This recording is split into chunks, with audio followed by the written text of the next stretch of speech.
الرحیم اللہم صلی علی سیدنا و مولانا محمد وعلی آلہ وصحبہ وبارک وسلم صلاۃ و سلام علیک یا سیدی یا رسول اللہ وعلی آلک و اصحابک یا سیدی یا حبیب اللہ۔ نہایت ہی واجب الاحترام معزز و محترم و مکرم و محتشم شرکائے سفر نور، اللہ رب العزت کی کرم اور آقا کریم علیہ الصلوۃ والسلام کے نعلین پاک کے تصدق سے ہم بحمد اللہ تعالی اس نورانی سفر کی 20ویں نشست اور کلاس کے اندر شریک ہیں۔ دعا ہے کہ رب لم یزل ہمیں نور کے اس سفر سے زیادہ استفادہ کرنے اور اپنے قلوب و اذہان کو منور کرنے کی توفیق عطا فرمائے۔ تو جیسا کہ آپ احباب کو معلوم ہے کہ کل کی نشست کے اندر ہم نے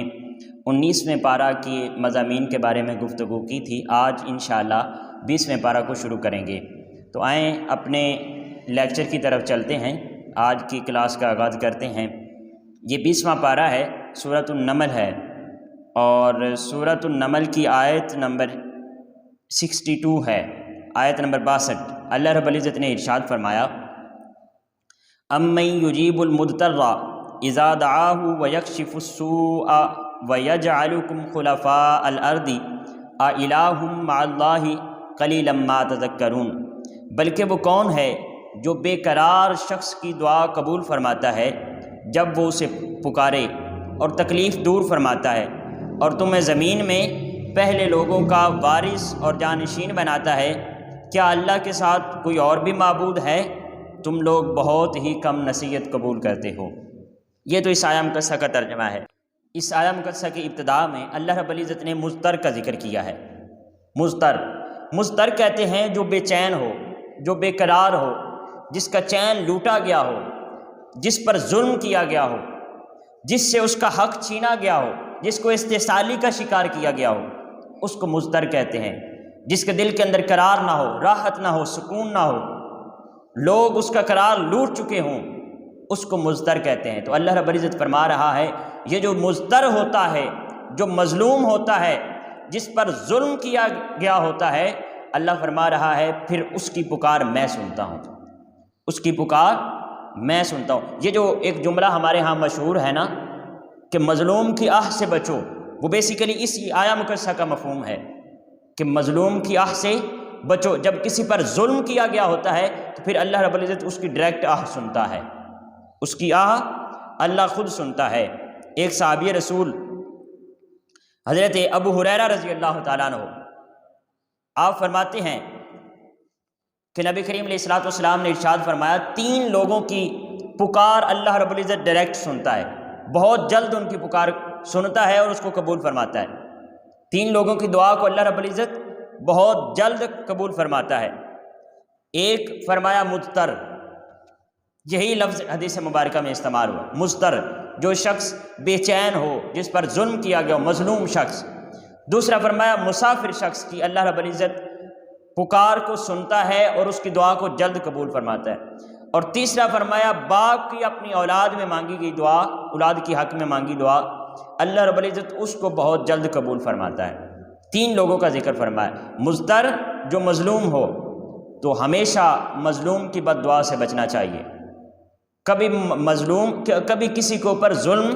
نہیں کرنا چاہیے۔ ایک اور حدیث مبارکہ میں اللہ کے نبی صلی اللہ علیہ وآلہ وسلم نے فرمایا، حدیث کا مفہوم ہے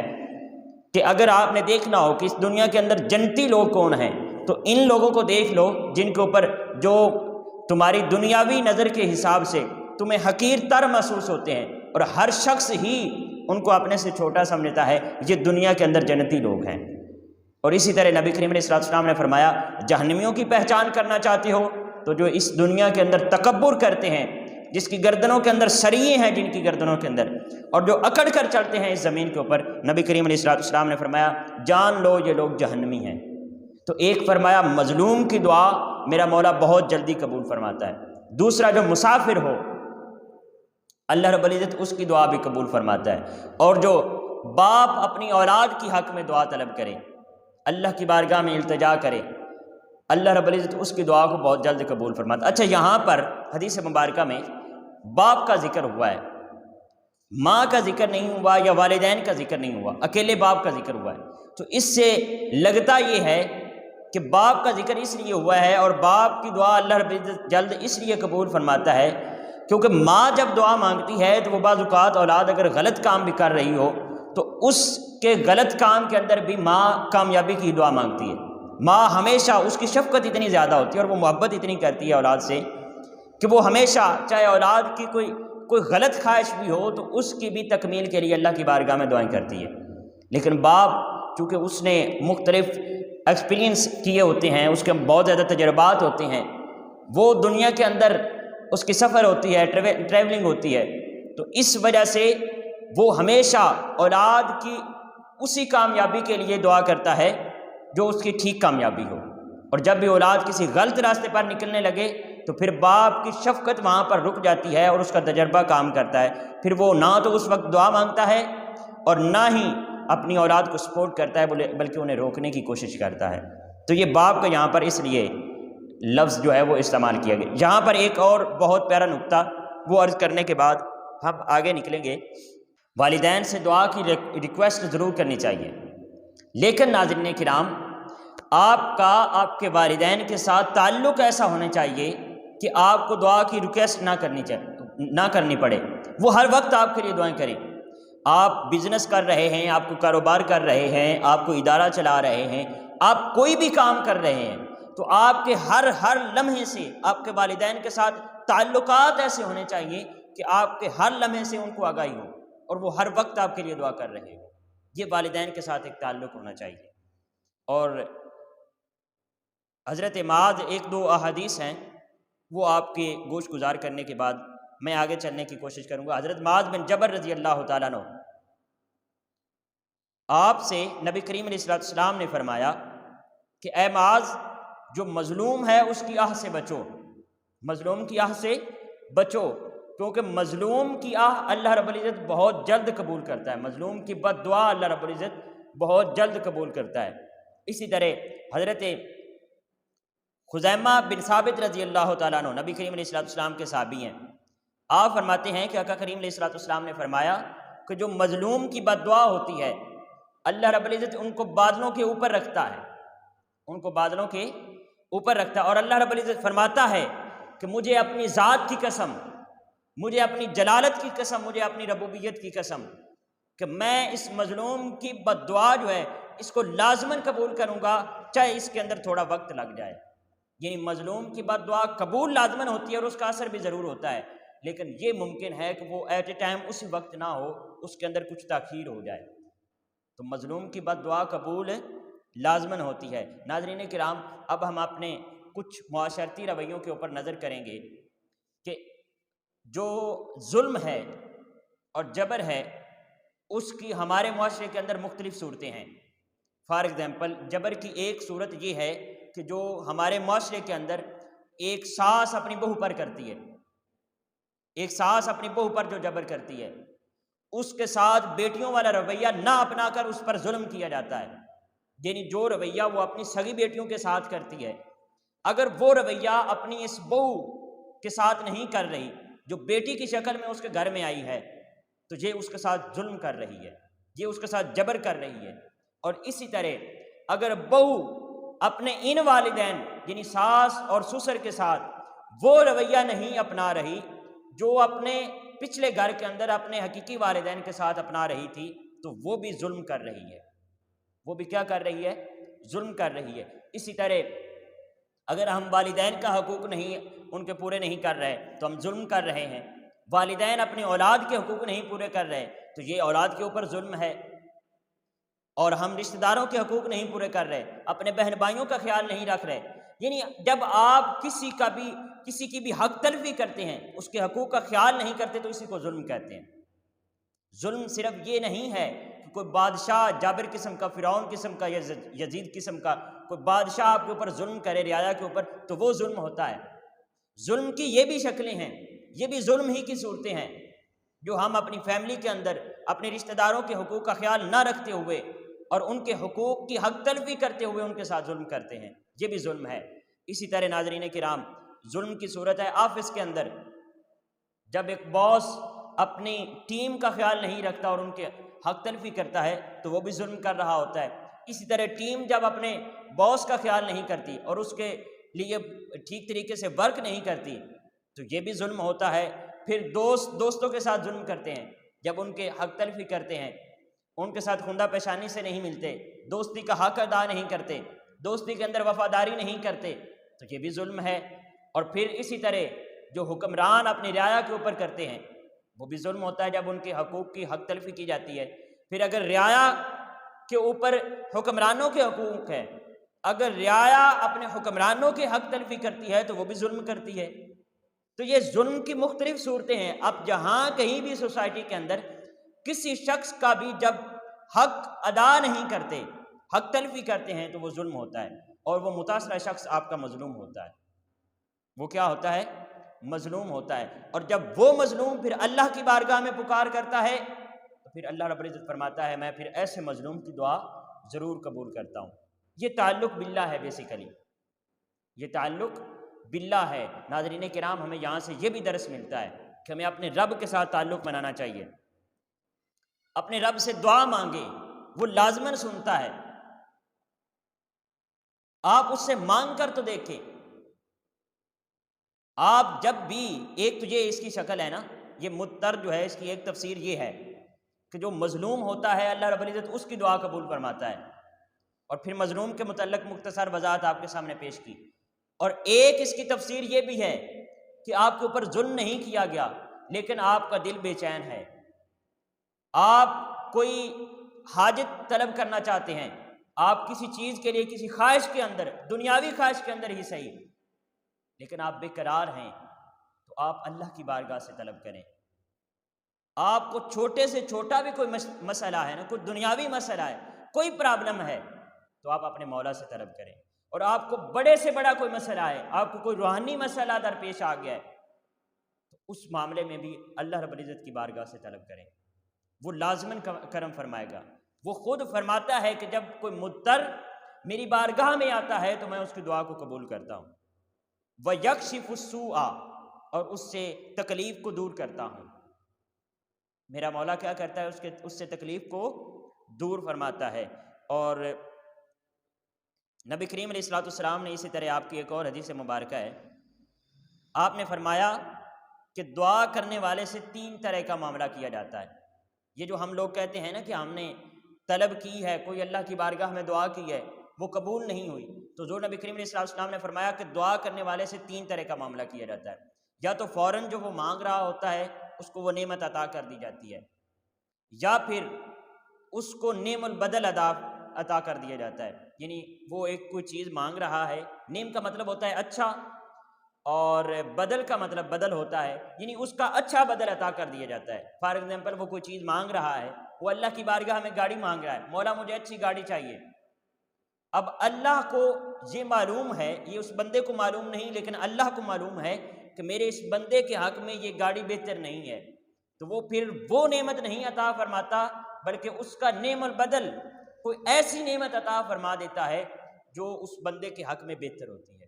تو یہ دعا کی دوسری صورت ہے، یا تو فوراً قبول کر دی جاتی ہے اور وہی نعمت اس کو عطا کر دی جاتی ہے بندے کو، یا پھر وہ جو نعمت مانگ رہا ہے اللہ کا بندہ اللہ سے، اس کا نعم البدل عطا کر دیا جاتا ہے۔ یا پھر تیسری صورت نبی کریم علیہ الصلوۃ والسلام نے فرمایا کہ اللہ رب العزت اس بندے کی دعا کو قبول فرما لیتا ہے اور پھر اس کی دعا جو ہے وہ آخرت کے لیے ذخیرہ کر دیا جاتا ہے، اس کو دنیا کے اندر نعمت نہیں عطا فرمائی جاتی، وہی نعمت بھی نہیں عطا فرمائی جاتی، نعم البدل بھی نہیں دیا جاتا، لیکن اس کے لیے ذخیرہ رکھ دیا جاتا ہے۔ اور اسی کے ساتھ مفہوم ملتا جلتا ایک اور حدیث مبارکہ کہ نبی کریم علیہ الصلوۃ والسلام نے فرمایا جب لوگ روز محشر لوگوں کا حساب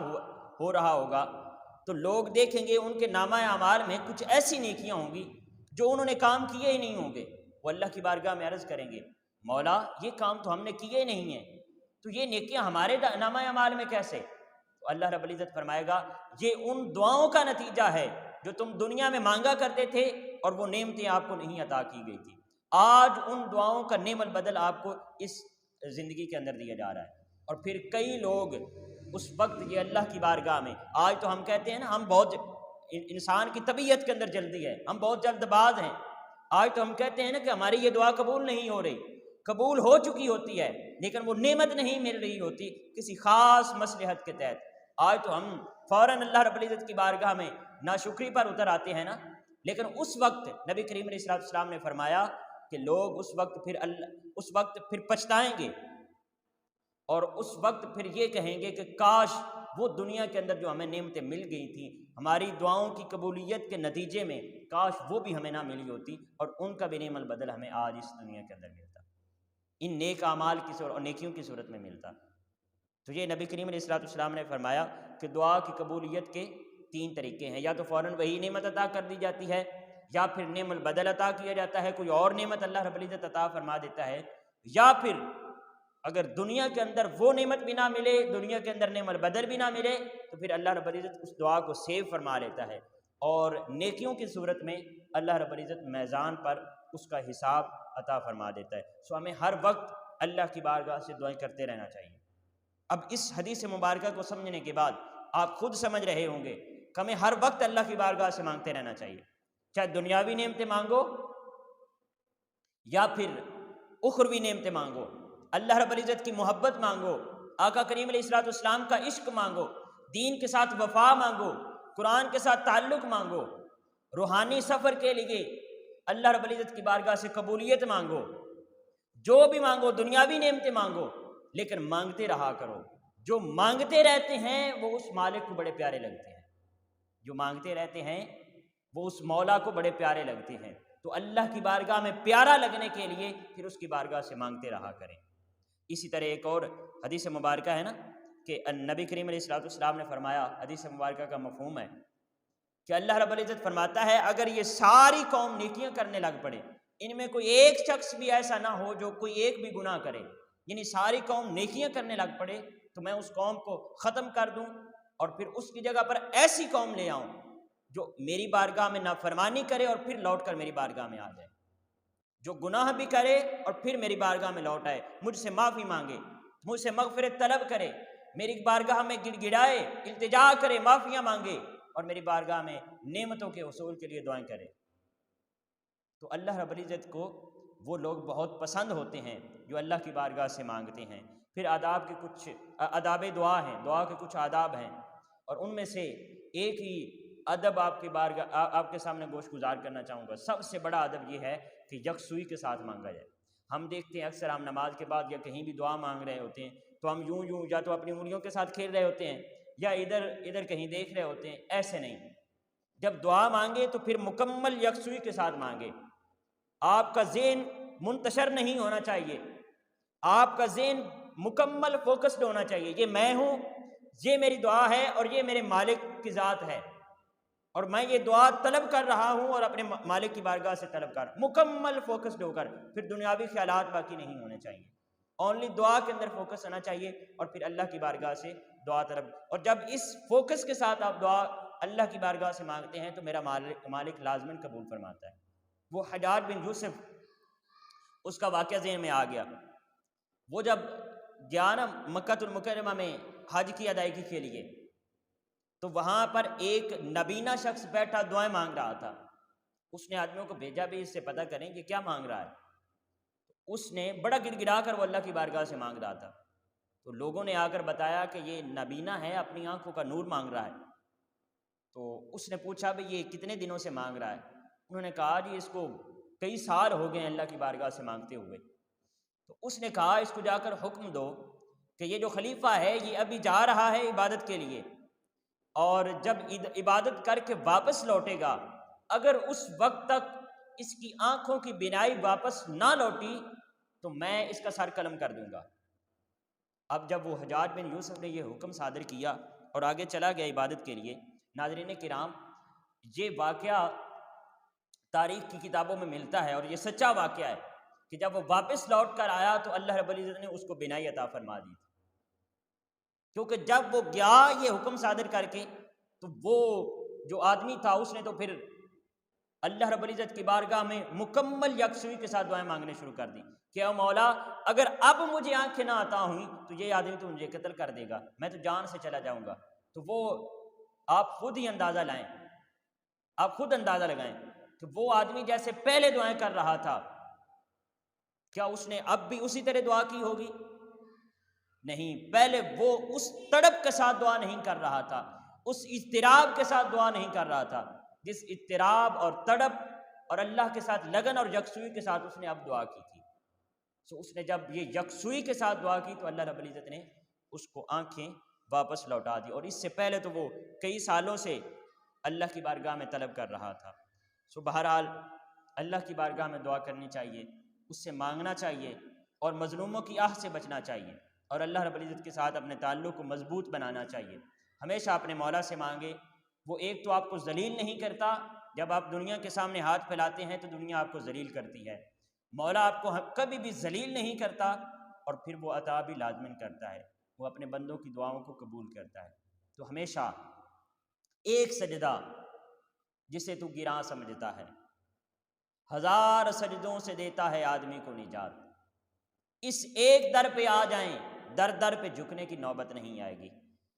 ناظرین کرام، اس کے بعد آیا مقدسہ ہے سورۃ النمل کی آیت نمبر 69، 69 آیا مقدسہ۔ اللہ رب العزت نے ارشاد فرمایا، قل سیروا فی الارض فانظروا کیف کان عاقبۃ المجرمین، فرما دیجئے تم زمین میں سیر و سیاحت کرو، پھر دیکھو مجرموں کا انجام کیسا ہے۔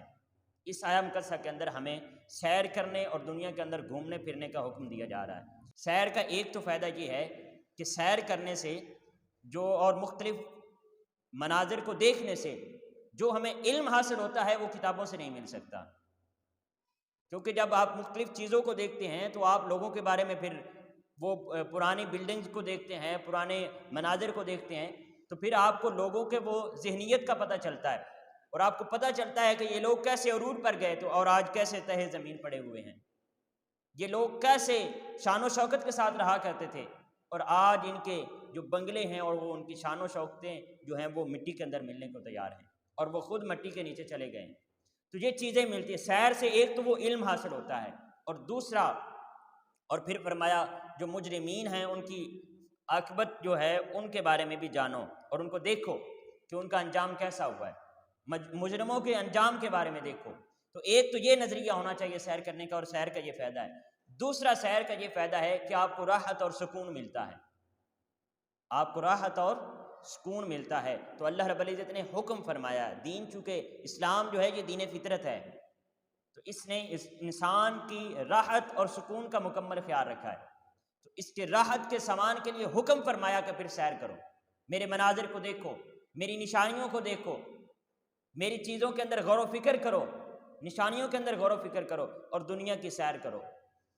اور اس کے اندر اپنے جو محبین ہیں ان کو بھی سیر کروانی چاہیے، کیونکہ آقا کریم علیہ الصلوۃ والسلام کو اللہ رب العزت نے سیر کروائی، تو ہمیں بھی اپنی بیویوں کو سیر کروانی چاہیے، اور اسی طرح اپنے جو قریبی لوگ ہیں جن سے ہم محبت کرتے ہیں ان کو لازماً ساتھ سیر پر اس سنت کو مد نظر رکھتے ہوئے لے جانا چاہیے، اور اس حکم کے تحت زمین کی سیر کرنی چاہیے۔ اس کے بعد ناظرین کرام، سماع موتیٰ کے بارے میں یہ آیا مقدسہ ہے، یہ سورۃ النمل کی آیت نمبر 80 ہے۔ پہلے آیا مقدسہ پڑھتے ہیں، اس کا ترجمہ کرتے ہیں۔ انک لا تسمع الموتیٰ، بے شک آپ مردوں کو نہیں سنا سکتے، ولا تسمع الصم، اور نہ ہی آپ بہروں کو سنا سکتے ہیں، ولا تسمع الصم الدعاء، اور نہ ہی آپ اپنی پکار بہروں کو سنا سکتے ہیں، اذا ولوا مدبرین، جب وہ آپ سے پیٹھ پھیر کر جا چکے ہوں، پھیرے جا رہے ہیں، جب وہ آپ سے پیٹھ پھیرے جا رہے ہوں۔ یہ ناظرین کرام، سماع موتیٰ کے حوالے سے امت کے اندر دو موقف چلتے آ رہے ہیں۔ ایک تو موقف یہ ہے کہ آپ کی بات جو بھی آپ کرتے ہیں اس کو مردے سنتے ہیں، مردے مرنے کے بعد آپ کی گفتگو کو سنتے ہیں، اور دوسرا موقف امت کے اندر یہ چلتا آ رہا ہے کہ مردے جب مر جاتے ہیں کچھ لوگ یہ کہتے ہیں کہ وہ پھر اس کے بعد کچھ بھی سن نہیں سکتے، وہ اپنے اس موقف پر اس آیا مقدسہ کو دلیل بناتے ہیں کہ یہاں پر دیکھیں نبی کریم علیہ الصلوۃ والسلام کو فرمایا جا رہا ہے کہ آپ مردوں کو اپنی پکار نہیں سنا سکتے، لیکن اگر اسی آیا مقدسہ کے آخر میں غور و فکر کیا جائے، تھوڑی سی توجہ دی جائے، تو ہمیں بات سمجھ میں آ جاتی ہے کہ یہ بیسیکلی مردوں کے بارے میں حکم ہے ہی نہیں، یہ آیا مقدسہ مردوں کے بارے میں ہے ہی نہیں، یہ تو کافروں کے بارے میں ہے۔ آپ دیکھیں اللہ رب العزت نے فرمایا کیا آپ مردوں کو نہیں سنا سکتے اور ان بہروں کو اپنی جو گفتگو ہے وہ نہیں سنا سکتے، اپنی پکار نہیں سنا سکتے جب وہ پیٹھ پھیر کر جا رہے ہوں، جب وہ پیٹھ پھیرے جا رہے ہوں؟ تو اب دیکھیں اگر یہ مردوں کے بارے میں آیا مقصہ ہوتی تو مردے کیسے پیٹھ پھیر کر نبی کریم علیہ السلام کی بات کو سن کر جا سکتے ہیں؟ بلکہ یہاں پر کفار کو مردہ کہا گیا ہے، یہاں پر کافروں کو اور نبی کریم علیہ السلام کی بات کا انکار کرنے والوں کو مردہ کہا گیا ہے۔ اور وہ جو حقیقت میں زندہ، جو جسمانی اعتبار سے زندہ ہوتے ہیں لیکن ایمانی اعتبار سے جو مردہ ہوتے ہیں، اللہ کے نبی صلی اللہ علیہ وسلم کو فرمایا جا رہا ہے کہ وہ جو ایمانی اعتبار سے اور آپ کی غلامی سے محروم ہو کر جو زندہ ہو کر بھی مردہ ہوتے ہیں، آپ اپنی پکار ان کو نہیں سنا سکتے، وہ بہرے ہوتے ہیں۔ وہ کیا ہوتے ہیں؟ بہرے ہوتے ہیں۔ اسی حوالے سے یہی ٹرمنالوجی اللہ رب العزت نے سورۃ البقرہ کے اندر استعمال فرمائی ہے، کفار کو فرمایا کہ وہ بہرے ہیں، اندھے ہیں اور گونگے ہیں۔ اب بیسیکلی وہ کفار وہ سارے کے سارے اندھے، بہرے یا گونگے تو نہیں تھے نا، سبھی سننے والے تھے، لیکن وہ چونکہ حق کی بات کو نہیں سن سکتے تھے، وہ حق کو دیکھ نہیں سکتے تھے اور وہ حق کے بارے میں گفتگو نہیں کر سکتے تھے، تو اس لیے فرمایا وہ اندھے ہیں، وہ بہرے ہیں اور وہ گونگے ہیں، کیونکہ وہ حق کو نہیں تسلیم کر سکتے۔ تو یہاں پر بھی یہی فرمایا جا رہا ہے کہ جو لوگ حق کو تسلیم نہیں کرتے اور حق کی بات کو نہیں سنتے، وہ زندہ ہو کر بھی مردہ ہیں۔ یہاں پر مردوں کی تو بات ہی نہیں کی جا رہی، اور اگر ایک بات تو یہ ہے کہ یہاں پر مردوں کی بات نہیں کی جا رہی، کافروں کی بات کی جا رہی، اور اگر ایک لمحے کے لیے مان لیا جائے کہ یہاں پر مردوں کی بات کی جا رہی ہے، تو یہ جو آیا مقصہ کا دوسرا حصہ ہے اذا ولوا مدبرین، جب وہ پیٹھ پھیرے جا رہے ہوں، تو اس کو پھر کہاں کریں گے کہ اگر یہ مردوں کے بارے میں حکم ہے کہ مردوں کو نبی کریم علیہ السلام نہیں سنا سکتے اور مردے نہیں سنتے، یعنی اصلی مردوں کے بارے جو قبروں کے اندر ہیں، اگر یہ حکم ان کے بارے میں ہے تو پھر مجھے بتائیں کبھی ایسا ہوا ہے کہ نبی کریم علیہ السلام نے کسی مردے کو اپنی گفتگو کی ہو اور آپ نے ان کو کوئی حکم اور ان کو ہدایت کی ہو اور وہ پیٹھ پھیر کر چلے گئے ہوں؟ کبھی ایسا ہوا ہے کہ نبی کریم علیہ السلام نے کسی مردے کو ہدایت کی بات کی ہو اور اس نے پیٹھ کو پھیر لیا ہو کہ میں تو آپ کی بات کو نہیں سنتا؟ یہ مردوں کے لیے نہیں بلکہ یہ کفار کے لیے، یہ کن کے لیے ہے؟ کفار کے لیے ہے۔ پھر اسی طرح حضرت انس بن مالک رضی اللہ تعالیٰ عنہ، آپ سے روایت ہے کہ نبی کریم علیہ السلام نے ارشاد فرمایا کہ جب آپ اپنے مردوں کو دفن کرتے ہو تو جب دفن کر کے آپ واپس جا رہے ہوتے ہو تو مردہ واپس جانے والوں کی قدموں کی آواز کو سنتا ہے، قدموں کی آواز کو سنتا ہے۔ اور اسی طرح حضرت انس بن مالک رضی اللہ تعالیٰ عنہ، آپ اس حصے مروی ہے کہ غزوہ بدر کے جو مقتول تھے کفار، وہ 3 دن تک ان کی لاشیں پڑی رہیں، اور اس کے بعد نبی کریم علیہ السلام نے ان سے خطاب فرمایا کہ اب بتائیں آپ کا وہ اللہ کا وعدہ پورا ہوا یا نہیں ہوا؟ میرے ساتھ تو اللہ کا وعدہ پورا ہو گیا، تمہارے ساتھ اللہ کا وعدہ پورا ہوا یا نہیں ہوا؟ حضرت عمر رضی اللہ تعالیٰ عنہ، حضرت عمر فاروق رضی اللہ تعالیٰ عنہ، آپ حاضر ہوئے، عرض کی یا رسول اللہ یہ تو مردہ ہیں، کیا یہ سن رہے ہیں؟ تو نبی کریم علیہ السلام نے فرمایا عمر سن لو، تم ان سے زیادہ سننے کی طاقت نہیں رکھتے، لیکن یہ جواب دینے پر قدرت نہیں رکھتے، یہ جواب نہیں دے سکتے۔ سو وہ جو مردہ تھے، جو مقتول تھے غزوہ بدر کے، ان کے بارے میں بھی نبی کریم علیہ السلام نے فرمایا کہ یہ کیا ہیں؟ یہ میری بات کو سنتے ہیں۔ تو یہ سماع موتیٰ کے بارے میں ایک ہمارے عقیدہ کی تفصیل تھی جو میں نے آپ کے سامنے عرض کرنی ضروری سمجھی۔ اس کے بعد ناظرین کرام سورۃ القصص شروع ہو رہی ہے۔ قصص قصہ کی جمع ہے جس کا معنی ہے بہت سارے قصے۔ یہ سورت مکی ہے، اس کے اندر 88 آیات ہیں، 1401 اس کے کلمات ہیں اور 5800 اس کے حروف ہیں۔ اس کے اندر مختلف انبیاء کے قصے بیان کیے گئے ہیں، اس لیے اس کو سورۃ القصص بھی کہا گیا۔ یہاں پر حضرت موسیٰ علیہ السلام کا ذکر ہے، اور حضرت موسیٰ علیہ السلام کا ذکر چونکہ ہم نے پہلے بھی کیا ہے، یہ جو حضرت موسیٰ علیہ السلام ہیں قرآن پاک کے اندر ان کا سب سے زیادہ ذکر ہوا ہے۔ اللہ رب العزت کے بہت پیارے اور لاڈلے پیغمبر تھے، ان کا قرآن پاک کے اندر 415 سے زیادہ آیات جو ہیں ان کے اندر ان کا ذکر ہوا ہے۔ پھر 37 کے قریب صورتیں ہیں جن کے اندر حضرت موسیٰ علیہ السلام کا ذکر ہوا ہے۔ تو یہ حضرت موسیٰ علیہ السلام کا قرآن پاک کے اندر انبیاء میں سے سب سے زیادہ ذکر ہوا ہے۔ یہ سورۃ القصص شروع ہو رہی ہے، اس کے اندر ناظرین کرام ہم دیکھتے ہیں یہاں پر پھر وہ حضرت شعیب علیہ السلام کا جو واقعہ ہے اور حضرت موسیٰ علیہ السلام کا، کہ جب حضرت موسیٰ علیہ السلام، یہ ہم نے واقعہ تفصیل کے ساتھ پہلے عرض کر دیا ہے کہ جب آپ وہ کنویں کے پاس تشریف لے گئے تو وہاں پر آپ نے دیکھا کہ حضرت شعیب علیہ السلام کی بچیاں کھڑی ہیں، ان کو لوگ پانی نہیں بھرنے دے رہے، تو آپ نے پھر ان کو پانی بھر کر دیا حضرت موسیٰ علیہ السلام نے، اور پھر وہ بچیوں نے گھر جا کر اپنے والد کو بتایا کہ ہمیں ملازم کی تو آلریڈی ضرورت ہے، کیوں نہ اس کو بلا لیا جائے اور اس کو گھر ملازم رکھ لیا جائے۔ تو حضرت شعیب علیہ السلام نے پھر حضرت موسیٰ علیہ السلام کو بلایا اور ان کے ساتھ پھر ان کو، یہاں پر اللہ رب العزت نے فرمایا کہ قال انی ارید ان انکحک احدی ابنتی ہاتین علی ان تأجرنی ثمانیہ حجج، انہوں نے یعنی حضرت موسیٰ علیہ السلام سے حضرت شعیب علیہ السلام نے کہا کہ میں چاہتا ہوں کہ اپنی ان 2 لڑکیوں میں سے ایک کا نکاح آپ سے کر دوں اس مہر پر کہ آپ 8 سال تک میرے پاس اجرت پر کام کریں۔ یہ واقعہ ہم نے تفصیل کے ساتھ پہلے چونکہ پڑھ لیا ہے اور اس کی مکمل ڈیٹیل کو آپ جانتے ہیں کہ حضرت موسیٰ علیہ السلام پھر گھر تشریف لے گئے اور پھر حضرت جو شعیب علیہ السلام تھے انہوں نے اپنی بچی کا رشتہ جو ہے وہ ایک بیٹی کا رشتہ حضرت موسیٰ علیہ السلام کے ساتھ کر دیا اور ان کا نکاح کر دیا، اور پھر اس کے بعد 8 سال تک حضرت موسیٰ علیہ السلام حضرت شعیب علیہ السلام کی خدمت میں رہے، اور پھر حضرت شعیب علیہ السلام نے فرمایا کہ 8 سال تو آپ رہے ہیں، 2 سال مزید آپ جو ہے وہ یہیں پر خدمت کر دیں، تو اس طرح حضرت موسیٰ علیہ السلام کی پھر 40 سال عمر پوری ہوئی۔ بہرحال یہاں سے 2-3 نکات میں عرض کرنا چاہتا ہوں۔ ایک تو رشتہ کی آفر جو ہے ہمارے معاشرے کے اندر یہ معیوب سمجھا جاتا ہے کہ لڑکی والوں کی طرف سے کی جائے، اونلی لڑکے والوں کو یہ حق دیا جاتا ہے کہ وہ رشتے کی آفر کریں اور رشتہ لے کر جائیں، لیکن اس واقعہ سے حضرت شعیب علیہ السلام کی یہ سنت ہے کہ لڑکیوں والوں کو بھی اتنا ہی حق ہے کہ وہ اپنی بچیوں کا رشتہ لے کر جائیں، وہ بھی اپنی بچیوں کا رشتہ لے کر جا سکتے ہیں اور رشتوں کی آفر کر سکتے ہیں۔ تو یہ ایک ہمارے ہاں رسم ہے بہرحال، لیکن یہ ایسا نہیں ہونا چاہیے۔ اسلام کے اندر مکمل اجازت ہے، اگر آپ کو کوئی بچہ پسند ہے اپنی بچی کے لیے تو آپ اس کو رشتہ بھیج سکتے ہیں، شرعی طور پر اس کی کوئی ممانعت نہیں ہے، ایک بات۔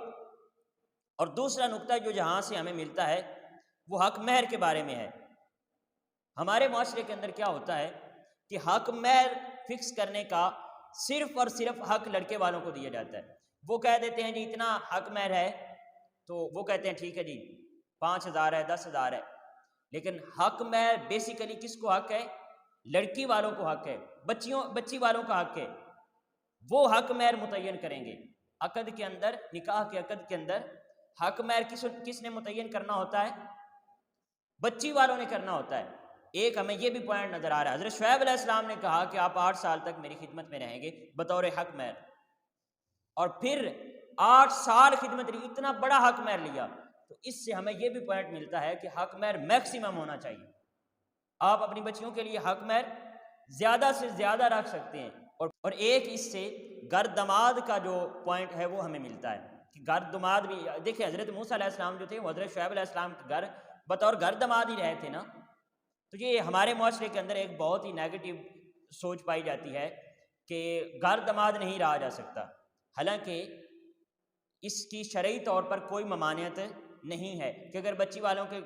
ہاں جو ہے وہ اس کا جو سسر ہے اس کے پاس کوئی بیٹا نہیں ہے تو آپ بطور بیٹا ان کے گھر رہ سکتے ہیں۔ تو بہرحال یہ ہمارے معاشرے کے کچھ اقدار ہیں، ہمیں ان کو قرآن پاک کے مطابق ڈالنا چاہیے، اور جو یہ نیگیٹو چیزیں ہیں ان کو اپنے معاشرے سے ختم کرنا چاہیے۔ یہ حضرت شعیب علیہ السلام اور حضرت موسیٰ علیہ السلام کے حوالے سے چند ایک پوائنٹ تھے۔ یہاں پر ناظرین کرام حضرت ام رسول حضور نبی کریم علیہ السلام کے بہت پیارے چچا حضرت ابو طالب علیہ السلام، انشاءاللہ ان کا بھی آج کی کلاس کے اندر ذکر ہوگا، ذکر خیر ہوگا، لیکن کلاس کے اختتام پر اس سے پہلے ہم 2-3 اور مضامین ہیں ان کو لیتے ہیں، اور پھر ان کے بارے میں بھی یہاں پر آیا مقدسہ نمبر 56 کے تحت، سورۃ القصص کی آیت نمبر 56 کے تحت ان کا بھی آج ذکر ہوگا، اور ان کی بارگاہ میں ہم ہدیہ عقیدت پیش کریں گے۔ یہاں پر پھر قارون کا ذکر ہے ناظرین کرام۔ قارون بیسیکلی حضرت موسیٰ علیہ السلام کا کزن تھا، اور یہ جو فرعون تھا اس وقت کا، اس کا بہت قریبی وزیر تھا، اور اس کے پاس مال و دولت بہت زیادہ تھی۔ کہا جاتا ہے کہ اس کے جو مال و دولت تھی اور اس کے جو اسباب تھے اور چیزیں تھیں، 70 یا 40 اونٹوں پر ان کی فقط چابیاں ہوتی تھیں، اب چابی کتنی ایک ہوتی ہے؟ چھوٹی سی چابی ہوتی ہے. تو وہ 40 اونٹوں پر یا 70 اونٹوں پر اس کی چابیاں لادی جاتی تھی. اتنے زیادہ خزانے اس کے پاس تھے، اور وہ ان خزانوں پر اور اس دولت پر پھر وہ ناز کرتا تھا، فخر کرتا تھا اور اس کی نمائش کرتا تھا، اور اس دولت کی وجہ سے وہ دوسروں کو حقیر تر سمجھتا تھا اور اس کے اوپر نمائش کیا کرتا تھا. بہرحال جب ایک دفعہ یہ اپنی دولت پر نمائش کرتا ہوا جب باہر نکلا تو اس کی قوم نے اس کو منع کیا کہ ایسے نہیں کیا کر، اگر تیرے پاس دولت ہے تو اس کی نمائش نہیں کیا کر، اس کا غلط استعمال نہ کیا کر. ان اللہ لا يحب الفاسدین، اللہ رب العزت فساد پیدا کرنے والوں کو پسند نہیں فرماتا. تو بہرحال یہ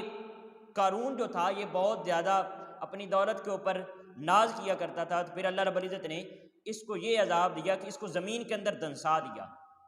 تو آج ہمیں بھی اگر اللہ رب العزت نعمتوں سے نوازے تو پھر اس کی ایک تو نمائش نہیں کرنی چاہیے،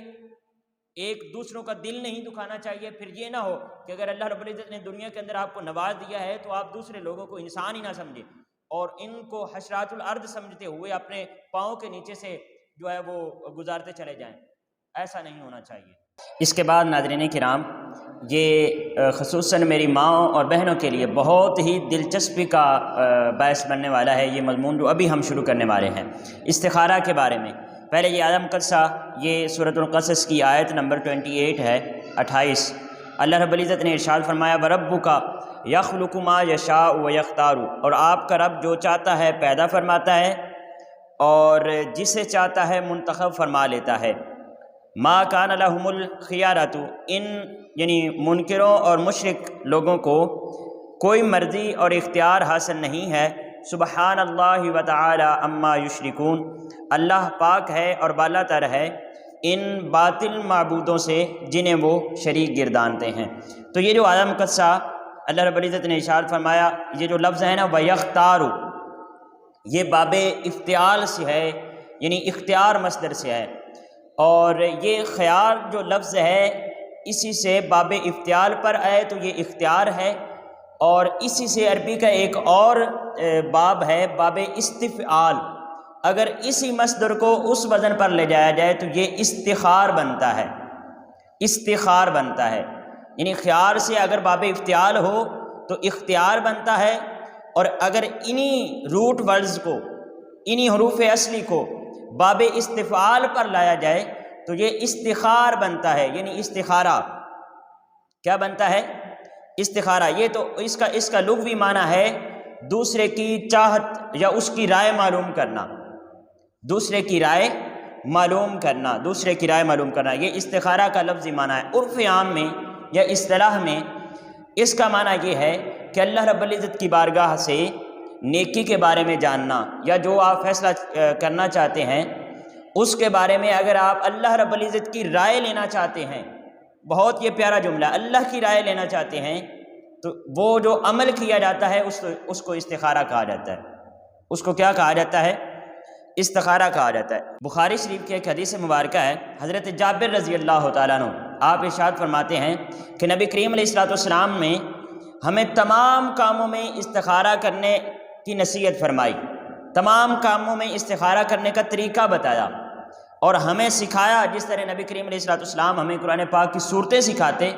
اسی طرح حضور نبی کریم علیہ الصلوۃ والسلام نے ہر کام میں استخارہ کرنے کا طریقہ ہمیں سکھایا. اسی طرح حضرت انس بن مالک رضی اللہ تعالیٰ عنہ آپ فرماتے ہیں کہ نبی کریم علیہ الصلوۃ والسلام جب کوئی کام کرنے لگتے، کوئی نیا کام کرنے لگتے تو آپ اللہ کی بارگاہ میں دعا کرتے. آپ عرض کرتے مولا میرا یہ کام اپنی بارگاہ میں پسند فرما اور مجھے میرا یہ کام اپنی بارگاہ میں اختیار فرما. یہ حدیث مبارکہ ہے. پھر اسی طرح حضرت انس رضی اللہ تعالیٰ عنہ سے ہی روایت ہے، آپ فرماتے ہیں کہ نبی کریم علیہ الصلوۃ والسلام نے فرمایا کہ 7 دفعہ استخارہ کرو، 7 دفعہ استخارہ کرو، اور پھر اپنے دل کا میلان دیکھو، جس طرف آپ کے دل کا میلان ہو پھر اس طرف فیصلہ کر دو. ناظرین کرام، یہ تو استخارہ کے بارے میں چند ایک احادیث تھیں جو آپ کی گوش گزار کر دیں. استخارہ کے کچھ آداب ہیں، استخارہ کے آداب ہیں. ایک تو جب آپ استخارہ کرنے لگیں تو پھر آپ کا دل جو ہے وہ کسی طرف میلان نہیں ہونا چاہیے۔ فار ایگزامپل آپ ٹریولنگ کرنا چاہتے ہیں، آپ کوئی فیصلہ کرنا چاہتے ہیں، کوئی کاروبار شروع کرنا چاہتے ہیں، آپ کو رشتہ کرنا چاہتے ہیں، تو اس وقت آپ اس کے لیے استخارہ کرنے کی نیت سے یہ کام کرتے ہیں، جو ابھی اس کا طریقہ جو ہے وہ تفصیل کے ساتھ میں آپ کو عرض کروں گا۔ اگر آپ استخارہ کرنا چاہتے ہیں تو پہلے سے آپ کے ذہن کے اندر کوئی رائے نہیں ہونی چاہیے، یعنی یہ نہ ہو کہ آپ استخارہ کر رہے ہوں تو آپ کے ذہن کے اندر یہ ہو کہ اللہ کرے کہ اسی طرف اشارہ ہو جائے، یعنی یہ کام کرنے کی طرف اشارہ ہو جائے یا نہ کرنے کی طرف اشارہ ہو جائے، یہ پہلے سے آپ کے ذہن کے اندر نہیں ہونا چاہیے، بالکل خالی و ذہن ہونا چاہیے۔ یہ استخارہ کے آداب۔ اس کا طریقہ یہ ہے کہ وضو کریں عشاء کی نماز کے بعد، اور پھر 2 رکعت نماز نفل پڑھیں، اور پھر اسی جگہ پر بیٹھ کر یہ ایک دعا میں اسکرین پر بھی چلا دیتا ہوں اور میں تلفظ کی درستگی کے لیے سنا بھی دیتا ہوں اور ساتھ ساتھ ترجمہ بھی کر دیتا ہوں۔ یہ جب آپ 2 رکعت نماز نفل پڑھ لیں تو اس کے بعد یہ دعا پڑھیں، اور دعا اگر آپ کو عربی نہیں آتی یا آپ کے پاس یہ میسر نہیں ہے تو اس کا ترجمہ ہی پڑھ لیں، اور اگر ترجمہ بھی ہو بہو آپ کے پاس میسر نہیں ہے تو اس کا جو مفہوم ہے وہی ذہن کے اندر رکھ کے اور اپنی حاجت اور جو جس بارے میں آپ فیصلہ کرنا چاہتے ہیں وہ کام اپنے ذہن کے اندر رکھ کر اپنے اللہ کی بارگاہ میں التجا کریں۔ یہ دعا یہ ہے: اللہم انی استخیرک بعلمک، اے میرے اللہ میں تیرے علم سے خیر طلب کرتا ہوں، واستقدرک بقدرتک، اور تیری قدرت سے میں مدد طلب کرتا ہوں، واسألک من فضلک العظیم، اور تیرے بہت بڑے فضل سے سوال کرتا ہوں، فإنک تقدر ولا اقدر، اور بے شک تو قدرت رکھتا ہے اور میں قدرت نہیں رکھتا، وتعلم ولا اعلم، اور تو جانتا ہے اور میں نہیں جانتا، وانت علام الغیوب، یعنی یہ جو پچھلے جملے ہیں ان کے اندر انسان اپنے آپ کو اللہ کی بارگاہ میں عاجز پیش کرے، وانت علام الغیوب، اور تو غیبوں کو جاننے والا ہے، اللہم ان کنت تعلم، اے میرے اللہ اگر تو جانتا ہے کہ ان ھذا الامر، کہ یہ جو کام ہے، یہاں پر پھر اپنی جو حاجت ہے اس کا ذکر کرے، کوئی ٹریولنگ کرنا چاہتا ہے، کوئی رشتہ کرنا چاہتا ہے، کوئی بزنس شروع کرنا چاہتا ہے، کوئی نیا کام جس کے بارے میں وہ استخارہ کر رہا ہے اس کو ذکر کرے۔ یہ جو خالی جگہ یہاں پر رکھی گئی ہے اور یہاں پر اردو میں لکھا گیا، یہاں اپنی حاجت کا ذکر کرے، یہاں پر پھر وہ اپنی حاجت کا ذکر کرے، ان ھذا الامر، کہ بے شک یہ جو کام ہے، خیر لی، اگر تو جانتا ہے کہ یہ میرے لیے بہتر ہے، بھلائی والا ہے، فی دینی، میرے دین میں، و معاشی، اور میرے معاش میں، و عاقبت امری، اور میرے انجام میں، فقدرہ لی، پس میرے لیے یہ مقدر فرما دے، ویسرہ لی، اور میرے لیے یہ آسان فرما دے، ثم بارک لی فیہ، پھر اس میں میرے لیے برکت رکھ دے، وَإِن كُنْتَ تَعْلَمُ أَنَّ هَذَا الْأَمْرَ، اور اگر تو جانتا ہے کہ یہ کام، یہاں پر پھر وہ اپنی جو حاجت ہے اس کا ذکر کرے، جس بارے میں، جس کام کے بارے میں وہ اللہ کی بارگاہ میں استخارہ کر رہا ہے اس کا یہاں پر ذکر کرے، ان كُنْتَ تَعْلَمُ أَنَّ هَذَا الْأَمْرِ، اگر تو جانتا ہے کہ میرا یہ کام شر لی، میرے لیے بھلائی کا باعث نہیں ہے، یعنی میرے لیے شر کا باعث ہے، فی دینی، میرے دین کے معاملے میں، و معاشی، اور میری معاش کے معاملے میں، و عاقبت امری، اور میرے انجام کے معاملے میں، فاصرفہ عنی، تو بس تو اس کو مجھ سے پھیر دے، واصرفنی عنہ، اور مجھے اس سے دور کر دے، وقدر لی الخیر، اور میرے مقدر میں خیر فرما، حیث کان، جیسا تو جانتا ہے، ثم اردنی بہ، پھر اس پر مجھے راضی فرما، ثم اردنی بہ، پھر اس کے اوپر مجھے راضی بھی فرما، یعنی میرے دل کو تسلی دے۔ تو یہ اینڈ تو بہت پیارا نہیں ہو گیا کہ میرے مقدر میں بھی کر دے، جو بھلائی ہے وہ میرے مقدر میں بھی کر دے، اور پھر اس بھلائی کے اوپر میرے دل کو تسلی بھی عطا فرما، میرے دل کو اطمینان بھی عطا فرما،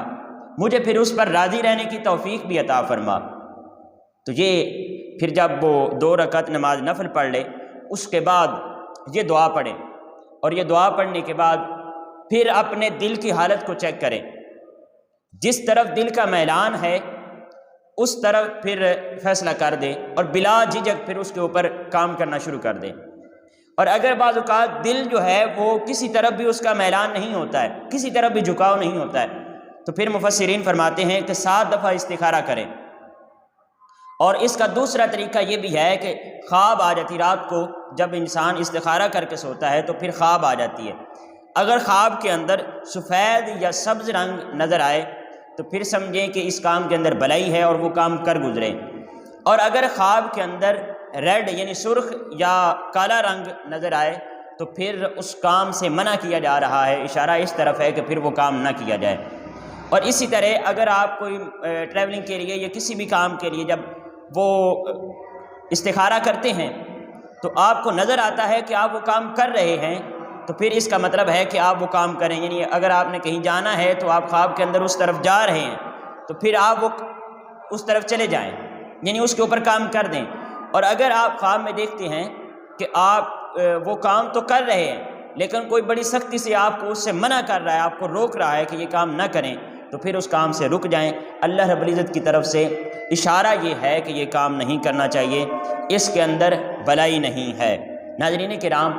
اب یہ استخارہ کی ڈیٹیل جاننے کے بعد کیا وہ جو ٹی وی پر بیٹھے ہوئے عامل ہیں ان سے جان چھوٹ نہیں جاتی؟ ڈائریکٹ اللہ سے تعلق نہیں بن جاتا ہے؟ بھائی کوئی کسی کے لیے استخارہ کیسے کر سکتا ہے جب اللہ خود فرما رہا ہے کہ مجھ سے طلب کرو میں تمہیں عطا فرماتا ہوں، مجھ سے مانگو میں تجھے دیتا ہوں؟ تو پھر یہ استخارہ وہ جو ٹی وی پر بیٹھے ہوئے عامل ہوتے ہیں وہ اپنا پیٹ بھرنے کے لیے اور ٹی وی چینل کا پیٹ بھرنے کے لیے ہوتے ہیں، ان کے استخارے میں کچھ نہیں رکھا ہے۔ یہ ہمارے دوست بھی کچھ کہتے ہیں، اسکول یا کالج کے جو دوست ہیں وہ کہتے ہیں جی حافظ صاحب ہمارے لیے یہ استخارہ کر دیں۔ استخارہ اپنے لیے خود کیا جاتا ہے، کسی بھی کام کے لیے، کسی بھی رشتہ آپ نے کرنا ہے، ٹریولنگ کرنی ہے، کاروبار شروع کرنا ہے، کوئی فیصلہ کرنا ہے، اس کے لیے جو نیت آپ کے ذہن کے اندر ہے وہ میرے ذہن کے اندر تو نہیں ہے نا۔ جو ارادے آپ کے ذہن کے اندر ہیں اور جن نیتوں سے واقف میرے اللہ کی ذات ہے ان سے میں تو واقف نہیں نا۔ جو مشورہ آپ کو میرا مولا دے سکتا ہے وہ میں کیسے آپ کو دے سکتا ہوں؟ تو استخارہ خود کیجئے اس طریقے کے مطابق۔ یہ دعا میں نے ویڈیو کے اندر چلا دی ہے، آپ یہاں سے اسکرین شاٹ لے لیں یا نوٹ کر لیں، جیسے بھی اسی طرح اس کے ترجمے کو بھی نوٹ کر لیں، اور اس کے مطابق جیسے میں نے پہلے 2 رکعت نماز نفل پڑھیں، اس کے بعد اسی جگہ پر بیٹھ کر یہ دعا پڑھیں اور اس کے اندر اپنی حاجت کا، اپنے فیصلے کا ذکر کریں۔ انشاءاللہ 7 بار نبی کریم علیہ السلام کے حدیث مبارکہ میں آیا ہے کہ اگر ایک دفعہ کوئی بھی اشارہ نہیں ملتا یا آپ کا دل کسی طرف بھی میلان نہیں ہوتا تو پھر دوسری دفعہ کریں، تیسری دفعہ، چوتھی دفعہ، اور اس طرح 7 دفعہ کریں، اللہ رب العزت ضرور کوئی نہ کوئی اشارہ فرما دے گا۔ یہ استخارہ کے بارے میں ناظرین کرام تھی۔ تو اب آپ نے کسی سے بھی استخارہ نہیں کروانا ہے، کسی عامل کے پاس نہیں جانا ہے، سب جھوٹ ہے۔ یہ نبی کریم علیہ السلام نے صحابہ کو سکھایا ہے اور پھر صحابہ کے ذریعے ہم امتیوں تک پہنچا ہے، اور یہ ہم خود کر سکتے ہیں۔ انسان جتنا بھی گنہگار ہو وہ اللہ سے مانگ سکتا ہے، انسان جتنا بھی گنہگار ہو، ہم جتنے بھی غریب صحیح، ہم نہیں ہیں پیر، ہم نہیں ہیں عالم، ہم نہیں ہیں بڑے قاری، لیکن ہم اللہ کے بندے تو ہیں نا، ہم اس سے مانگ سکتے ہیں، ہم اس کی بارگاہ میں استخارہ کر سکتے ہیں۔ تو اب کبھی بھی کسی اور کے در پر نہیں جانا ہے۔ بتوں سے تجھ کو امیدیں، خدا سے نہ امیدی، مجھے بتا تو صحیح اور کافری کیا ہے۔ ان ٹی وی چینلز کے پاس والوں کے پاس اور بابوں کے پاس آپ جاتے ہو، اور یہاں بابوں سے مراد میں پھر ایک دفعہ وضاحت کر دوں کہ اللہ کے ولی نہیں ہے، ان سے مراد وہ لوگ ہیں جن کا شریعت کے ساتھ کوئی تعلق نہیں ہوتا، گلوں میں تسبیحاں ڈال کر اور شریعت کی دھجیاں اڑا کر وہ لوگوں کی جیبوں پر نظر رکھے ہوئے ہوتے ہیں، میں ان کی بات کر رہا ہوں۔ ان کے پاس آپ جاتے ہیں، ان بتوں سے آپ کو امیدیں ہیں، لیکن یہ جو مولا نے طریقہ بتا دیا ہے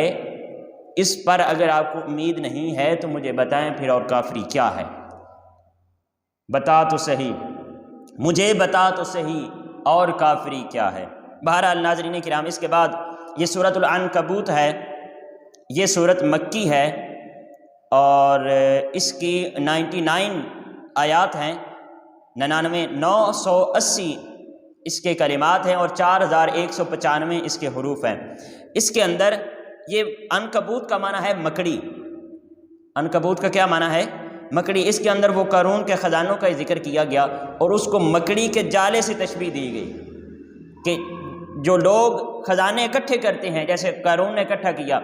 اور اس پھر خزانوں کے اوپر اور مال و دولت کے اوپر پھر جو ہے وہ اکڑ کر چلتے ہیں اور غرور اور تکبر کرتے ہیں، ان کی مثال وہ مکڑی کے جالے کی طرح ہے۔ جس طرح یہ لوگ مال اسباب اکٹھا کرتے ہیں اور پھر اس پر ہی توکل کر بیٹھتے ہیں، تو یہ ان کی مثال وہ مکڑی کے جالے کی طرح ہے۔ جیسے وہ بھی جالا بنتی ہے نا، بڑی محنت کے ساتھ جالا بنتی ہے، جب مکمل گھر بنا لیتی ہے تو ہوا کا جھونکا آتا ہے اور پورے کے پورے گھر کو ساتھ لے کر چلا جاتا ہے۔ یہ اتنی سی طاقت ہوتی ہے اس جالے کی کہ ایک ہوا کا جھونکا آیا نہیں اور اس کی دجیاں اڑی نہیں۔ تو یہ ہمیں اوقات دکھائی جا رہی ہے جو یہ دنیا کا مال ہے، اس کی، یہ دنیا کے مال کی ہمیں اوقات دکھائی جا رہی ہے۔ بہرحال ناظرین کرام، اس کی جو پہلی آیات ہیں، ایک آیت کا ہم ترجمہ کریں گے اور مختصر اس کے ساتھ تھوڑی سی وضاحت کے بعد ہم آج کے اپنے آخری ٹاپک کی طرف، جو کہ ہم نے حضرت سیدنا ابو طالب علیہ السلام آپ کی بارگاہ ناز میں اپنا ہدیہ عقیدت پیش کرنا ہے، اس کی طرف چلیں گے۔ یہ سورۃ العنکبوت پہلی آیت مقصہ تو یہ حروف مقطعات ہیں، الف لام میم۔ اس کے بعد دوسری آیت مقصہ اللہ رب العزت ارشاد فرماتا ہے احسب الناس ان یترکوا ان یقولوا آمنا وهم لا یفتنون، کیا لوگ یہ خیال کرتے ہیں کہ صرف ان کے اتنا کہنے سے کہ ہم ایمان لے آئے چھوڑ دیے جائیں گے اور ان کی آزمائش نہ کی جائے گی؟ یہاں پر ناظرین کرام ایمان والوں کے لیے آزمائش کا ذکر کیا جا رہا ہے۔ وَلَنَبْلُوَنَّكُمْ بِشَيْءٍ مِّنَ الْخَوْفِ وَالْجُوعِ وَنَقْصٍ مِّنَ الْأَمْوَالِ وَالْأَنفُسِ وَالثَّمَرَاتِ وَبَشِّرِ الصَّابِرِينَ۔ وَلَنَبْلُوَنَّكُمْ، اور ہم ضرور بھی ضرور آزمائیں گے، تم کو آزمائیں گے۔ مومنوں سے خطاب کیا جا رہا ہے، اور یہاں پر دیکھیں دو تاکیدیں ہیں، شروع میں لام بھی تاکید کا ہے، پھر نبلونکم، ونکم یہ جو نون مشدد ہے یہ بھی تاکید کا ہے، تو ڈبل تاکید لگا کر وَلَنَبْلُوَنَّكُمْ، اور ہم ضرور بھی ضرور تم کو آزمائیں گے۔ تو یہ ایمان لانے سے صرف ایمان لانا کافی نہیں ہے، بلکہ جو مؤمن ہوتا ہے اللہ رب العزت پھر اس کو آزماتا ہے، ایمان کے اوپر پھر آزماتا ہے۔ کیوں آزماتا ہے؟ اس کے درجات کی بلندی کے لیے، اس کو مزید اپنا قرب عطا کرنے کے لیے، اس کو مزید اپنے قریب کرنے کے لیے اللہ رب العزت پھر اس کو مختلف امتحانات میں ڈالتا ہے، خوف میں ڈالتا ہے، بھوک میں ڈالتا ہے، نقص من الاموال میں ڈالتا ہے، یعنی مالوں کی کمی میں ڈالتا ہے، مال اسباب کی کمی اس امتحان میں ڈالتا ہے۔ وَنَقْصٍ مِّنَ الْأَمْوَالِ وَالْأَنفُسِ، اور جانوں کی قربانی لے کر اللہ رب العزت انسان کو آزماتا ہے، بندہ مومن کو۔ اس طرح مختلف امتحانات لے کر اللہ رب العزت اپنے بندوں کو آزماتا ہے، اور پھر اپنی ہی توفیق سے انسان کو اس کے اندر کامیاب کرتا ہے، بندہ مومن کو۔ صرف اس وقت تھوڑے سے صبر کی ضرورت ہوتی ہے، اگر انسان اس وقت اس امتحان کے اندر صبر کر لے اور اللہ رب العزت کی ذات پر توکل اور بھروسہ رکھتے ہوئے اس کی بارگاہ کا اسی طرح پکا اور سچا مومن بنا رہے، تو پھر اللہ رب العزت اس کو مزید نوازتا ہے اور مزید اپنا قرب عطا فرما دیتا ہے۔ تو یہ حضرت ابو سعید خدری رضی اللہ تعالیٰ عنہ آپ ارشاد فرماتے ہیں کہ ایک دفعہ میں نبی کریم علیہ السلام کی بارگاہ اقدس میں حاضر ہوا اور میں نے دیکھا کہ حضور نبی کریم علیہ السلام کو بخار ہے، آپ کو کیا ہے؟ بخار ہے، اور میں نے ہاتھ لگایا تو حضور نبی کریم علیہ السلام کا جسم اقدس بہت زیادہ گرم تھا، آپ کو بہت شدت سے بخار تھا۔ تو میں نے عرض کی یا رسول اللہ آپ کو اتنا تیز بخار ہے؟ تو حضور نبی کریم علیہ السلام نے فرمایا ہمارا حال ایسے ہی ہوتا ہے۔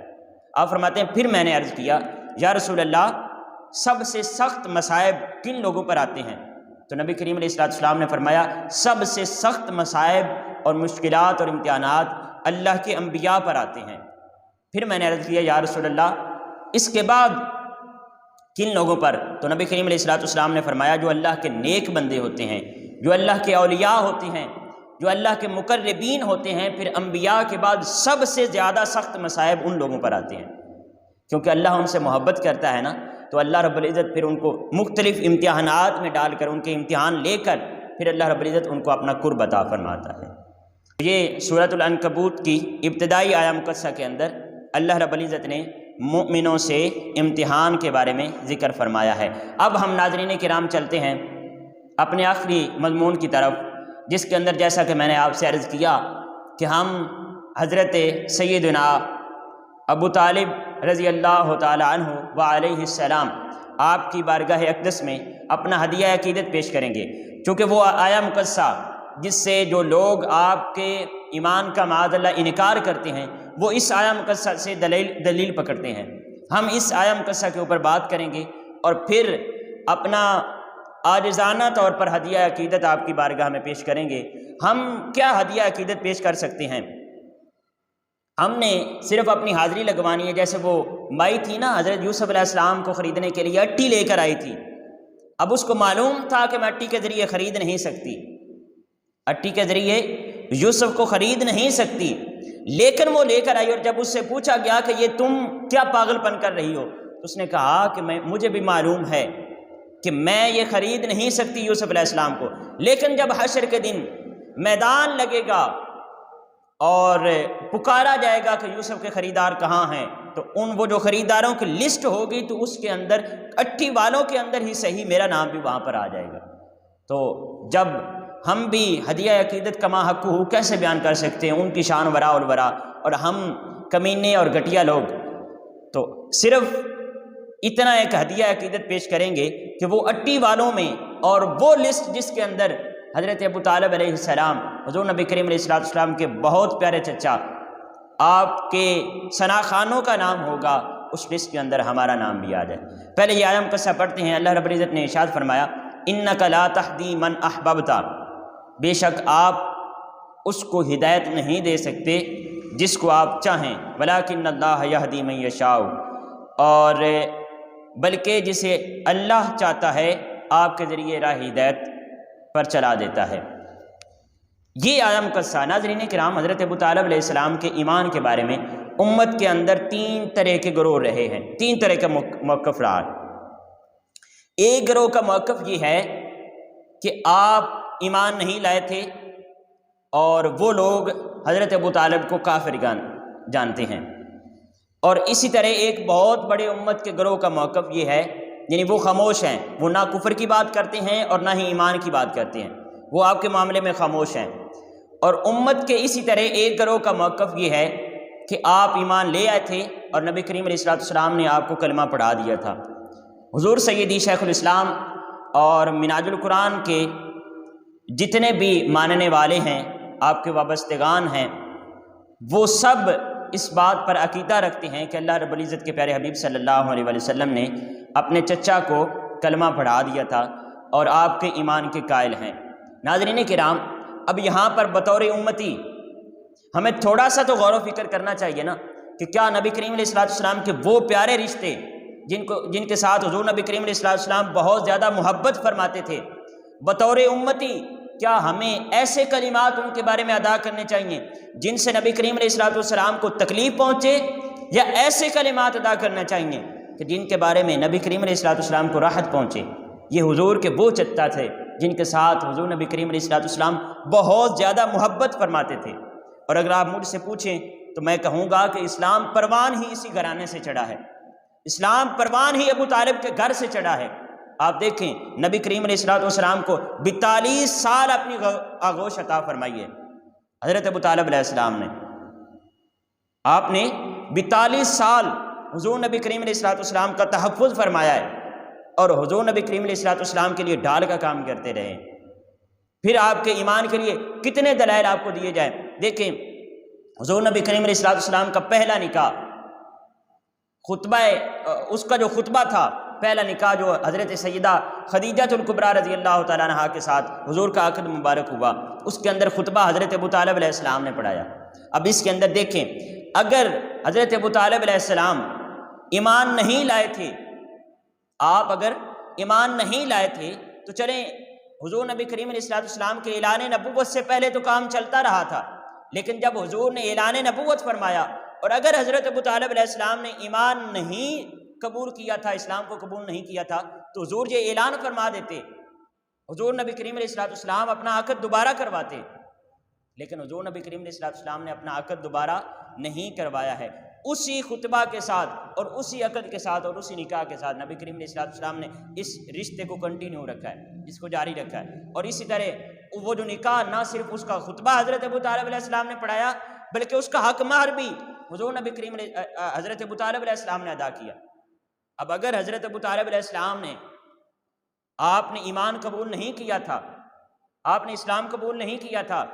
تو پھر جب نبی کریم علیہ السلام آپ نے اعلان نبوت فرمایا تو آپ وہ کم از کم حق مہر تو واپس کر دیتے نا۔ ایک کافر کے دیے گئے حق مہر پر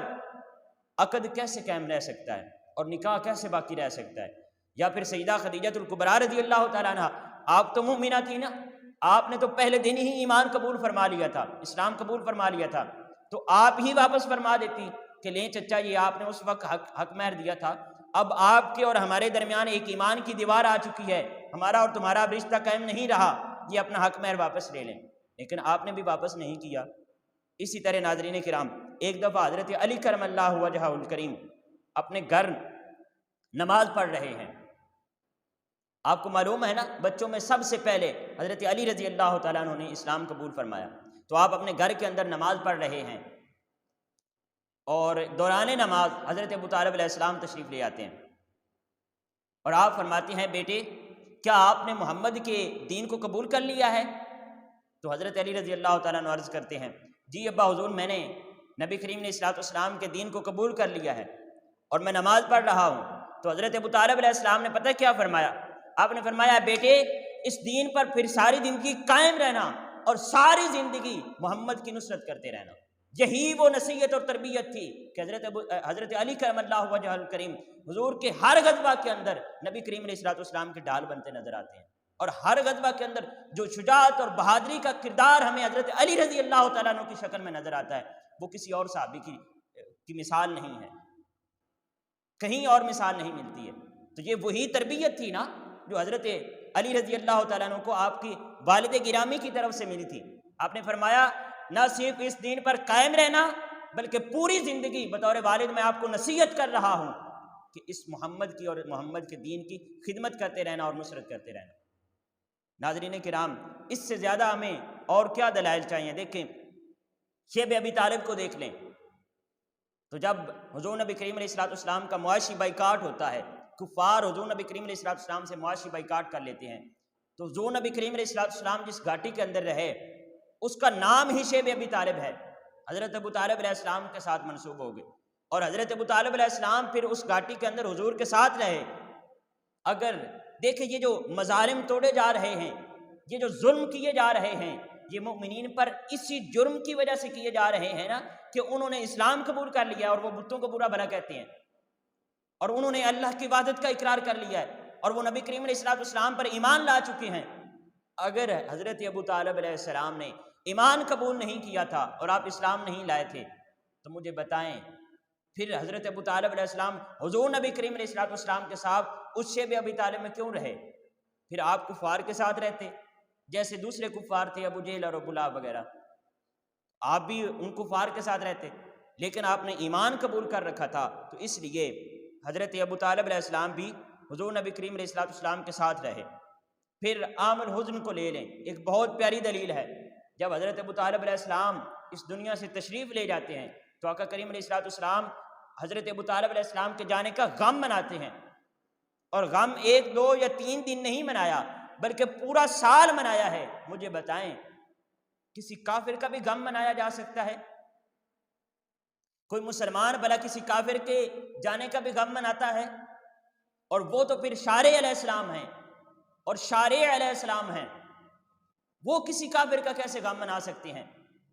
حضرت ابو طالب علیہ السلام مومن تھے یا کافر تھے اس کا ہمیں زیادہ معلوم ہے یا حضور نبی کریم علیہ السلام کو زیادہ معلوم تھا؟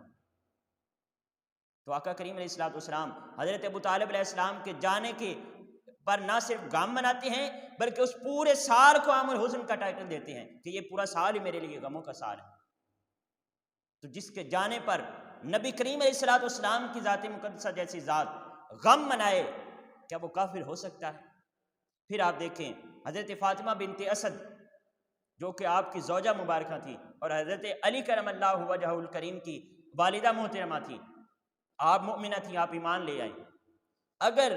حضرت ابو طالب علیہ السلام ایمان نہیں لائے تھے اور آپ کفر پر قائم تھے، تو جب آپ کی بیوی نے ایمان لے آیا اور آپ نے اسلام کو قبول کیا آپ کی بیوی نے، تو پھر حضرت ابو طالب علیہ السلام نے یہ کیوں نہیں کہا کہ آپ میرے دین سے پھر گئی ہیں اور آپ کو اب آپ کا اور میرا اب کوئی تعلق نہیں ہے؟ تو آپ نے کسی تاریخ کی اور سیرت کی کتاب کو اٹھا کر دیکھ لیں، کہیں بھی آپ نے تجدید نکاح نہیں کیا یا اس کو طلاق نہیں ہوئی۔ اگر حضرت ابو طالب علیہ السلام کفر پر تھے اور آپ کی بیوی حضرت فاطمہ بنت اسد آپ اکیلی مومنہ تھیں تو پھر یہ نکاح قائم رہ سکتا تھا۔ اچھا، حضرت ابو طالب علیہ السلام نے نہیں کہا کہ آپ کا اور میرا تعلق نہیں چونکہ آپ میرے دین سے پھر گئی ہیں، تو حضور نبی کریم علیہ السلام نے تو بھی نہیں فرمایا نا کہ اب آپ کا ابو طالب کے ساتھ کوئی تعلق نہیں چونکہ وہ کافر ہے اور آپ مومنہ ہو چکی ہیں۔ کیا مومنہ کا نکاح کسی کافر کے ساتھ باقی رہ سکتا ہے اس کے ایمان لانے کے بعد؟ یعنی ایک مومنہ جب وہ اسلام قبول کر لے اور اس کا شوہر وہ اسلام قبول نہ کرے تو یہ کیسے ممکن ہے کہ ان کے درمیان پھر اسی طرح عقد قائم رہے، نکاح قائم رہے؟ کہاں گئی آپ کی فقہ کی کتابیں؟ تو یہ مجھے بتائیں کون سی فقہ کی کتاب میں لکھا ہوا ہے کہ ایک مومنہ کا عقد کسی مشرک کے ساتھ قائم رہ سکتا ہے مومنہ کے ایمان لانے کے بعد؟ بہرحال اسی طرح آپ ایک اور دلیل حضور نبی کریم علیہ السلام دیکھیں، آپ نے کبھی کسی کافر کے گھر سے کھانا نہیں کھایا، خصوصاً اسلام کا اعلان فرمانے کے بعد، اعلان نبوت کے بعد آپ نے کبھی کسی گھر سے کافر کے گھر سے کھانا نہیں کھایا۔ اور شیب ابی طالب کے 3 سال دیکھ لیں، حضور نبی کریم علیہ السلام نے حضرت ابو طالب علیہ السلام کی نہ صرف بیٹھک میں بیٹھ کر کھانا کھایا ہے بلکہ آپ کے برتن سے کھانا کھایا۔ 3 سال تک حضور نبی حضرت ابو طالب کے برتن میں حضرت علی ہوتے تھے یا نہیں ہوتے تھے؟ میرے نبی کریم علیہ السلام ضرور اس برتن میں شریک ہوتے تھے۔ اتنی محبت اور اتنا بڑا تعلق، اگر ہم اس ہستی کو کافر کہیں تو کیا اس سے نبی کریم علیہ السلام کو راحت پہنچے گی یا تکلیف پہنچے گی؟ پھر آپ دیکھیں، ہم لوگ تو کہتے ہیں نا کہ ہجرت کی ایک شب حضرت علی رضی اللہ تعالیٰ عنہ حضور نبی کریم علیہ السلام کے بستر پر سوئے تھے اور حضور نبی کریم علیہ السلام وہاں سے نکل گئے تھے۔ ہمیں تو یہ ایک رات کا معلوم ہے نا۔ ناظرین کرام، شیب ابی طالب کے 3 سال حضرت ابو طالب علیہ السلام اپنے بیٹے کو حضور کے بستر پر سلاتے رہے اور حضور کو اپنے بیٹے کے بستر پر سلاتے رہے تاکہ اگر کفار حملہ کریں اور حضور نبی کریم علیہ السلام کے بستر پر حملہ کریں تو میرے بیٹے کو تکلیف پہنچے، محمد صلی اللہ علیہ وسلم کو کچھ نہ ہو۔ یہ اثار، یہ قربانی، یہ دین اسلام کی خدمت، یہ کوئی کافر کیسے کر سکتا ہے؟ حضرت ابو طالب علیہ السلام آپ جیسی نہ کسی نے اسلام کی خدمت کی ہے، نہ کسی نے حضور نبی کریم علیہ السلام پر قربانیاں ایسی دی ہیں، اور نہ ہی آپ سے بڑھ کر حضور نبی کریم علیہ السلام پر کوئی ایمان لا سکا ہے جیسا ایمان آپ نے لایا تھا۔ اب یہ تو چند ایک دلائل تھے جو کہ حضرت ابو طالب علیہ السلام کے ایمان کے متعلق میں نے آپ کے گوش گزار کر دیے۔ اب ہم چلتے ہیں، چند ایک اشعار ہیں میرے پاس۔ سید نصیر الدین نصیر شاہ صاحب رحمۃ اللہ تعالیٰ علیہ، تاجدار گولڑا، آپ نے بہت ہی پیارا ایک کلام لکھا ہے حضرت ابو طالب علیہ السلام کی بارگاہ میں۔ ہم وہی اشعار پڑھ کر اپنی حاضری بھی لگوانے کی کوشش کرتے ہیں۔ نظر محبوب خدا جان ابو طالب ہے، نظر محبوب خدا جان ابو طالب ہے، ساری دنیا پہ یہ احسان ابو طالب ہے، اور اللہ اللہ عجب شان ابو طالب ہے، حرم کعبہ ادب دان ابو طالب ہے۔ آگے والا شعر دیکھیں، بہت پیارا۔ مصحف روئے محمد ہے نظر میں ہر دم، مرحبا خوب یہ قرآن ابو طالب ہے۔ وہ تو ہر وقت نبی کریم علیہ السلام کے چہرہ اقدس کی تلاوت کیا کرتے تھے۔ اللہ اکبر، مرحبا خوب یہ قرآن ابو طالب ہے۔ اور پھر فرمایا ان کی آغوش کی زینت ہے علی شیر خدا۔ ایک یہ شان کہ ان کی آغوش کی زینت ہے علی شیر خدا، اور نور احمد تہے دامان ابو طالب ہے، نور احمد تہے دامان ابو طالب ہے۔ اور احترام ان کا فرشتوں کی صف میں بھی ہوا، احترام ان کا فرشتوں کی صف میں بھی ہوا، جس کو دیکھو وہ ثنا خوان ابو طالب ہے۔ اور مرتضیٰ ہوں مرتضیٰ ہوں کہ ہوں حسنین سبھی پیارے ہیں، مرتضیٰ ہوں کہ ہوں حسنین سبھی پیارے ہیں، ہر کرن شمع شبستان ابو طالب ہے، ہر کرن شمع شبستان ابو طالب ہے، اور الفت پنجتن پاک نے بخشا یہ شرف، الفت پنجتن پاک نے بخشا یہ شرف کہ آج کل دل میرا مہمان ابو طالب ہے، اور چشم بیدار ملی معرفت آگاہ نظر، درس حق خطبہ عرفان ابو طالب ہے، اور میں دل و جان سے ہوں مداح ابو طالب کا، جو نفس ہے وہی قربان ابو طالب ہے، جو نفس ہے وہی قربان ابو طالب ہے، اور ہر گلے تر پہ نچھاور ہیں فلک کے تارے، ہر گلے تر پہ نچھاور ہیں فلک کے تارے، پر بہار ایسا گلستان ابو طالب ہے، اور قابل رشک ہیں انداز ابو طالب کے،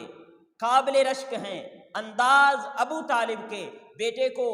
حضور نبی کریم علیہ السلام کے بستر پر سلا دیتے ہیں، اور حضور نبی کریم علیہ السلام کو اپنے بیٹے کے بستر پر سلا دیتے ہیں۔ اللہ اکبر، تاکہ جو بھی ضرر پہنچے میرے بیٹے کو پہنچے، حضور کے قریب کوئی نہ آئے۔ قابل رشک ہیں انداز ابو طالب کے، حق کا عرفان ہی وجدان ابو طالب ہے۔ میں کہوں گا کہ ہے محروم بڑی نعمت سے، میں کہوں گا کہ ہے محروم بڑی نعمت سے، جو کوئی دستکش خانے ابو طالب ہے، جو کوئی دستکش خانے ابو طالب ہے۔ بعد تحقیق یہاں پر یہ مقطع ہے، اور حضور پیر نصیر الدین نصیر شاہ صاحب رحمۃ اللہ تعالیٰ علیہ نے، آپ نے نہ صرف اپنے ایمان کی ترجمانی کی ہے، بلکہ ہم ان کا یہ شعر لیتے ہوئے ہم اپنے عقیدے کی بھی ترجمانی کر رہے ہیں۔ بعد تحقیق احادیث و روایات نصیر، بعد تحقیق احادیث و روایات نصیر، میرا دل قائل ایمان ابو طالب ہے، میرا دل قائل ایمان ابو طالب ہے۔ انہی خوبصورت الفاظ کے ساتھ، انہی دلکش خیالات کے ساتھ، اور انہی نورانی جذبات کے ساتھ آج کی کلاس کا اختتام کرتے ہیں۔ اللہ رب العزت ہم سب کا حامی و ناصر ہو، اور ہم روز دعا کرتے ہیں کہ اللہ رب العزت ہمیں قرآن پاک کے ساتھ تعلق وفا کرنے کی توفیق عطا فرمائے۔ آج ہم اس دعا کے ساتھ ساتھ یہ بھی دعا کرتے ہیں کہ اللہ رب العزت ہمیں اپنے پیارے حبیب صلی اللہ علیہ وآلہ وسلم کے گھرانے کے ساتھ تعلق وفا کرنے کی توفیق عطا فرمائے۔ اللہ رب العزت آپ سب کا حامی و ناصر ہو۔ السلام علیکم ورحمۃ اللہ وبرکاتہ۔